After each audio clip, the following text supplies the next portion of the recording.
Marcus Chen had never imagined his life would look like this. 34 years old, recently widowed, and now standing in front of a real estate agent's office in a town he'd only visited once as a child. His daughter Lily, just turned 7, sat in the truck behind him, her face pressed against the window, her breath fogging the glass. She hadn't spoken much since the funeral 3 months ago. The grief counselor said to give her time, but time felt like an enemy now, each day heavier than the last. The farmhouse had been a desperate purchase, made at 2 a.m. on a Tuesday when Marcus couldn't sleep, when the walls of their apartment felt like they were closing in with memories of Sarah. Every corner held her presence. The kitchen where she danced while making pancakes, the bathroom where her lotion still sat untouched, the bedroom where she'd taken her last breath after the cancer finally won. He'd scrolled through rural property listings like a man possessed, searching for anywhere that didn't hurt to breathe in. The abandoned farmhouse was listed for almost nothing. 60 acres in Montana, far from Seattle's constant rain and the pitying looks from neighbors who didn't know what to say anymore. He'd bought it sight unseen except for a few grainy photos. The listing agent had been honest. It needed work. A lot of work. But Marcus didn't care. He needed distance. He needed a project. He needed something to do with his hands besides clutch his wedding ring and wonder why he was the one left behind. The purchase had closed quickly. Marcus had spent the last 3 weeks preparing, selling most of their furniture, packing what remained of their life into boxes, and somehow convincing himself that moving Lily away from her school, her friends, everything familiar, was the right choice. His sister had called him crazy. His mother had cried, but Marcus couldn't stay in that apartment another day. They'd driven for almost 12 hours, Lily silent in the backseat with her headphones on, watching the same animated movie on loop. Marcus had tried to make it an adventure, pointing out mountains and rivers, stopping at diners with checkerboard floors and waitresses who called them honey. But Lily just nodded, barely touching her food, her eyes carrying a sadness no 7-year-old should know. The farmhouse sat at the end of a long dirt road, surrounded by overgrown fields that had once been someone's dream. The photos hadn't done justice to how isolated it was. The nearest neighbor was 3 miles away. The town, such as it was, consisted of a general store, a post office, a diner, and not much else. It was perfect for hiding. Perfect for healing, or so Marcus hoped. We'll spend today in town, get some supplies, and head out to the house tomorrow, Marcus had told Lily that first night at the motel. It's going to be an adventure, sweetheart. Our new start. Lily had just nodded, clutching the stuffed elephant Sarah had given her on her 6th birthday. But tomorrow had turned into several tomorrows. The motel manager, a kind woman named Ruth with silver hair and understanding eyes, had mentioned that the property might need more preparation than Marcus thought. There had been squatters in the area, she'd said carefully. Nothing dangerous, just people down on their luck looking for shelter. Marcus should check the house first before bringing his daughter. So Marcus had spent the last 2 weeks getting everything ready in town, ordering furniture to be delivered, buying supplies, hiring someone to restore the electricity and water, trying to transform the ruins of a house into something resembling a home. He'd driven past the property twice but hadn't gone in, telling himself he was waiting for the utilities to be connected, for the furniture to arrive, for everything to be perfect. The truth was simpler and more complicated. He was terrified. Terrified that he'd made a massive mistake. Terrified that this desperate escape wouldn't fix anything. Terrified that Lily would hate him for taking her away from everything she knew. But this morning, the furniture company had called. Everything was delivered and set up. The house had power and water. It was time. There were no more excuses. Are we really going to live there, Daddy? Lily asked as they turned onto the dirt road, her first full sentence in days. We really are, sweetheart, Marcus said, forcing brightness into his voice. It has a big yard where you can play. Maybe we can get a dog. Would you like that? Lily considered this. Mommy always wanted a dog. Marcus's throat tightened. She did. She'd be happy knowing we finally got one. The farmhouse appeared through the trees, and Marcus's breath caught. It looked better than he'd imagined. The old furniture company had even put flower boxes under the windows, probably out of pity. The porch had been swept. The windows gleamed. It almost looked like a real home. He parked the truck and helped Lily out. She stood close to him, her hand finding his. Together they walked up the porch steps. Marcus pulled out the key, his hand trembling slightly. This was it, their new beginning. He pushed open the door. And froze. The smell hit him first. Not the mustiness he'd expected, but coffee. Fresh coffee. And something cooking. Bacon. His mind struggled to process what his senses were telling him. The furniture company had set everything up. Yes, but they couldn't have. Hello, Marcus called out, his voice uncertain. His grip on Lily's hand tightened protectively. Footsteps. Someone was walking through his house. Marcus's heart began to hammer. He pushed Lily behind him instinctively. A woman appeared from what he assumed was the kitchen. She was probably in her mid-60s, with steel gray hair pulled back in a practical bun, wearing an apron over jeans and a flannel shirt. She stopped when she saw them, her hand flying to her chest. For a long moment, nobody spoke. They stared at each other across the newly furnished living room, shock mirrored on both faces. Who are you? Marcus finally managed. This is my house. I bought this house. The woman's face went pale. Oh God, she whispered. Oh God, this can't be happening. Another figure appeared behind her, younger, probably in her 30s, with dark circles under her eyes and the kind of thinness that spoke of hard times. She was carrying a spatula, and she looked from the older woman to Marcus with growing horror. Mom, the younger woman said, what's going on? The older woman started, then seemed to lose her words. She sank onto the couch, Marcus's couch that he'd bought just last week, and put her face in her hands. I thought we had more time. The agent said the sale had fallen through.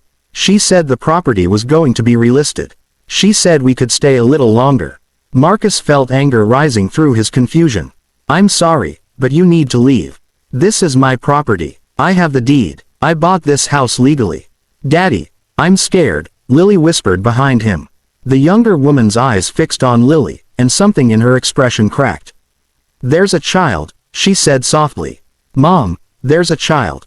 I can see that, Emma, the older woman said, her voice thick.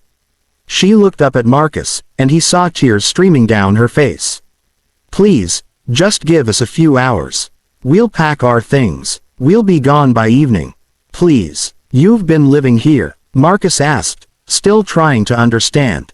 For how long? 6 weeks, the older woman admitted. After. My daughter lost her job and her apartment. We had nowhere else to go. A friend told me about this place, said it had been empty for years. We didn't break in. The back door was already open. We've been careful. We haven't damaged anything. We even cleaned, tried to make it nice. You've been squatting, Marcus said flatly. We've been surviving, Emma said, lifting her chin despite the tears now running down her cheeks. There's a difference. Marcus felt Lily tugging at his jacket. Daddy, why is everyone crying? He didn't have an answer. This wasn't how today was supposed to go. They were supposed to walk into their new home, explore the rooms, maybe have a picnic lunch on the porch. This was supposed to be the first day of their healing. Instead, he was standing in a stranger's kitchen. No, his kitchen, confronting two women who looked at him like he was ripping away their last hope. I'm sorry about your situation, Marcus said, trying to keep his voice steady. I really am, but I have a daughter to think about. This is our home now. We drove 12 hours to get here.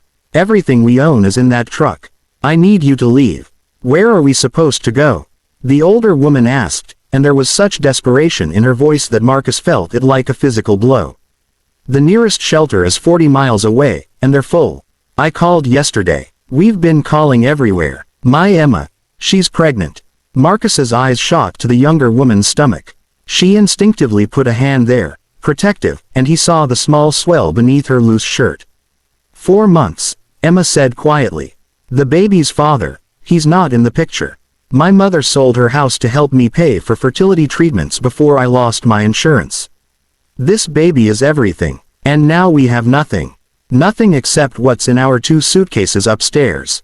Daddy, Lily said again, and this time Marcus looked down at her. She was staring at Emma with wide eyes, and he saw something he hadn't seen in her face in 3 months, curiosity instead of emptiness. Is she really going to have a baby? Yes, sweetie, Emma said, crouching down to Lily's level despite Marcus's protective instinct to pull his daughter back. A little girl, actually. I just found out last week. My mommy died, Lily said, and the words hung in the air like shattered glass. She can't have any more babies. Emma's face crumpled. I'm so sorry, sweetheart. That must hurt so much. And then Lily started to cry. Really cry. Not the silent tears Marcus had watched slide down her face at night, but great heaving sobs that shook her small frame. Marcus dropped to his knees and pulled her into his arms, his own eyes burning. We lost my wife 3 months ago, Marcus heard himself say, the words pulled from somewhere deep. Cancer. Lily hasn't talked about it. She hasn't cried like this. We came here to heal. To start over. This was supposed to be our safe place. I understand, the older woman said softly. I lost my husband 5 years ago. Different circumstances, but grief is grief. And it's so much heavier than people think, isn't it? Like carrying stones in your pockets everywhere you go. Marcus looked up at her, this stranger who somehow understood the weight he'd been dragging around. She'd stood and was watching him with such compassion that it made his chest ache. I'm Dorothy, she said. That's my daughter Emma. We're not criminals. We're not trying to take advantage. We're just two women who fell through every crack the system has. I'm a retired teacher with hardly any pension. Emma was a nurse until the hospital downsized. We've been applying for jobs, for assistance, for anything. We just need a little more time. How much time? Marcus asked, hating himself for even considering this, but unable to ignore the fact that his daughter was clinging to him, finally crying, finally releasing some of the grief she'd been holding. Maybe these women, this impossible situation, had somehow cracked open something that needed to break. A week, Dorothy said hopefully. 2. Just until Emma's next check comes from the unemployment office. We've been looking at rooms to rent, but everything wants first month, last month, and a security deposit. We're close, so close to having enough. Marcus closed his eyes. Every logical bone in his body said to stand firm, to call the sheriff, to enforce his rights. This was his property, his fresh start. He'd bought it legally, and they were trespassing. But he thought of Sarah, of how she'd always been the one to pick up hitchhikers despite his protests, to volunteer at the soup kitchen every Thanksgiving, to see people as humans first and statistics second. What would she do? He already knew the answer. 1 week, Marcus said, opening his eyes. You can stay for 1 week. But we need to set ground rules. This is my house. Lily and I will take the master bedroom. You'll stay in whatever rooms you're in now. We'll share the kitchen but coordinate meals. And you actively look for somewhere else to go. Deal. Dorothy's hand went to her mouth.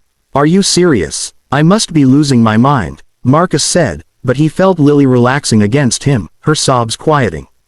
But yes, 1 week. After that, I don't care if I have to drive you to the shelter myself, but you're gone. Understood. Yes, Emma said immediately. Yes, absolutely. Thank you. God, thank you so much. Don't thank me yet, Marcus said, standing and lifting Lily into his arms. This might be the worst decision I've ever made. But as he carried his daughter up the stairs to find their bedroom, he felt something shift inside him. Maybe shared pain was lighter than solitary grief. Maybe opening his home to strangers was exactly the kind of reckless, compassionate thing Sarah would have done. Or maybe he really was losing his mind. Only time would tell.